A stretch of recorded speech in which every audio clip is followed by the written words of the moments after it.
Well, good morning, everyone. What a start, and what a crowd. So our attendance this year is again, for the fourth time, the highest ever, 1,700 plus strong. So thank you. Thank you all for being here.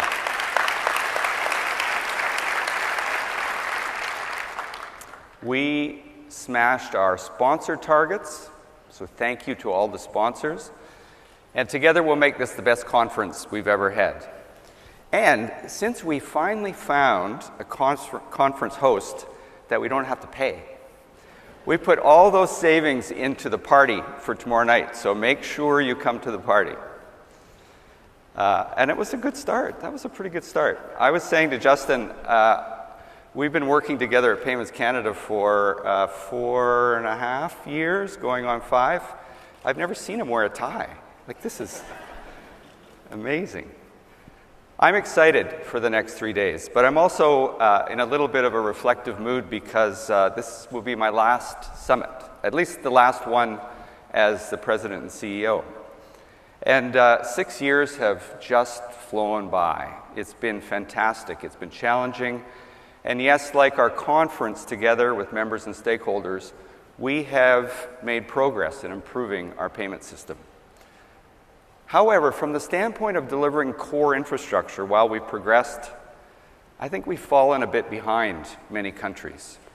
With the progress and the convergence of technology like mobile computing, rich data, AI, cloud and quantum computing, digital identification, immediate payments, and on, and policy and regulatory direction on issues like open banking, data standards, and retail payments oversight, I mean, we can really see that the pace of change is accelerating, not just here, but around the world.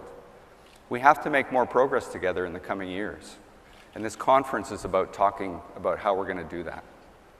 Within the last 6 years, Europe introduced PSD2, and open banking is spreading across the world. The US, EU, and Australia went live with new real-time payment systems. The Netherlands now has a real-time system integrated with their digital ID system, and Sweden is almost cashless. The UK, who pioneered real-time more than 10 years ago, is now working on their next generation. And the Bank of England has recently broadened access to their high-value system to encourage more innovation. So over 40 other countries have now implemented faster payments or are further along than we are in Canada. And then, of course, there's Alipay and WeChat shocking the world with their ability to earn the trust of customers and quickly. Alipay now has a reported billion users around the globe, and that's up 300 million just from a year ago. So the question is, are we doing enough to keep pace? 4 years ago, Canada embarked on our payments modernization. It was considered by some to be too ambitious, but really, it was probably the minimum needed to keep up.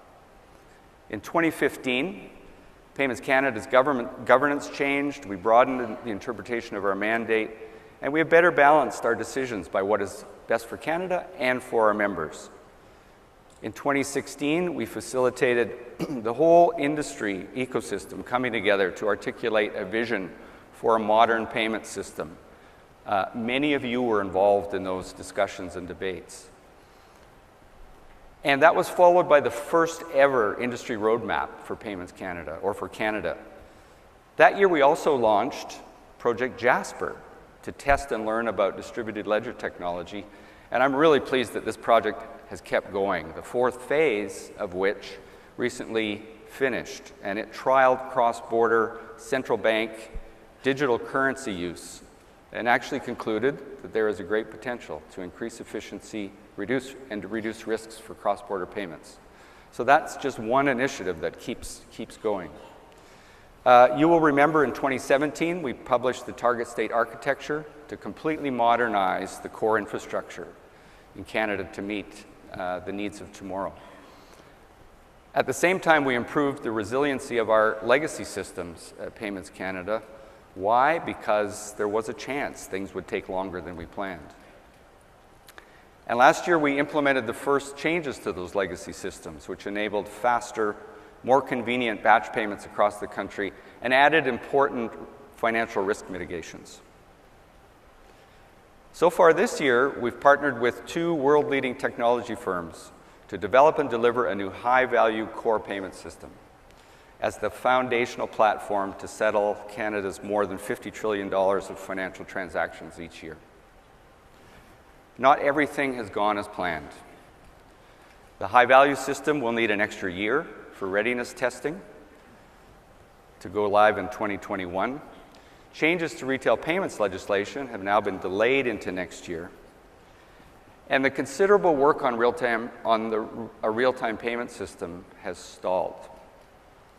However, that's a perspective from the center, and it is just, in some ways, the tip of the iceberg, because below the surface, the entire payments ecosystem has worked to progress key elements of the multi-year modernization program, which will ultimately deliver faster, safer, data-rich payments to Canadians. Financial institution members are investing in new technologies and processes to be able to integrate and connect to the core systems and new data standards.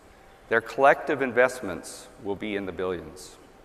And payment service providers, new market entrants, and other stakeholders are collecting, engaging, activating with an idea or an eye to the opportunities that these new platforms present. Open banking is now a priority for the federal government, and the retail payments legislation will be implemented in 2020. And the Bank of Canada and the Department of Finance are firmly and strongly supportive of a real-time payment system as a platform for innovation. So, that's a lot, but is it enough? Canadians and Canadian businesses deserve to have the same opportunities as their counterparts around the world. At a time when AI can suggest to you which movie to watch, and Siri can answer most questions, and when we carry on a conversation across the world without even opening a line, when driverless cars are already on some public roads, are we doing everything we need to be doing? And are we doing it quickly enough? When it comes to changes to core payments infrastructure, which benefit everyone, we need to put our organizational self-interest to the side, get and stay aligned, and deliver. And if we do, the market participants, both current and some new, will drive change to deliver better, faster, safer, data-rich payments for their customers. Everyone will win. So, as you explore this conference over the next couple of days, the topics, the themes, the people, I ask you to consider how we can deliver the best payments for Canada. Canada should lead. Yes, Canada is unique, but payments are global. Consumers and businesses increasingly expect transactions to be settled in real time, checkout to become a thing of the past, and payments across borders to be indistinguishable from an email or text message. In the gig economy, payment innovation matters. If we think big, if we're ambitious, and if we keep momentum, then Canada can lead. So, who's up for that?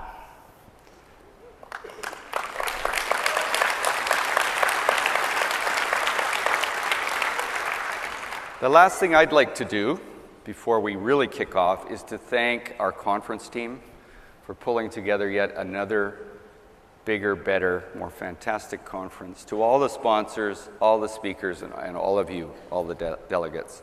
So I want to wish you a great time at Summit 2019. Thank you very much.